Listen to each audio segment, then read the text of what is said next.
এবার এসব বেরিয়ে আমার ভাব দেখা গেছে বুঝলি, যে ওইদিকে কাজ টাজ হচ্ছে, ঠিক আছে? হ্যাঁ দেখছি তো। সামনে বছরের মধ্যে মনে হয় সব ফুল কমপ্লিট, তারপরে তুই কাজ বাজ সব হবে আবার। শালারা কারা ইগের সামনে একটু ভাব নিয়ে যাক, ভাবটা নিয়েই ফেলি। এ দাঁড়া,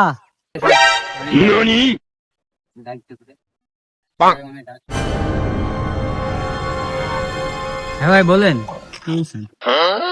এসব জায়গায় ঘুরে বেড়াচ্ছিস, এসব জায়গা কার জানিস? না ভাই কার জানি না তো। এসব জমি জায়গা সব আমার বাপ দাদার। বাইগান হ্যাঁ, তাহলে দাদা কি জমি বিক্রি ডিল করে দিল? হ্যাঁ, দাদা জমি বিক্রি করে কিভাবে? এই শালা ভন্ড বুঝি ভাই।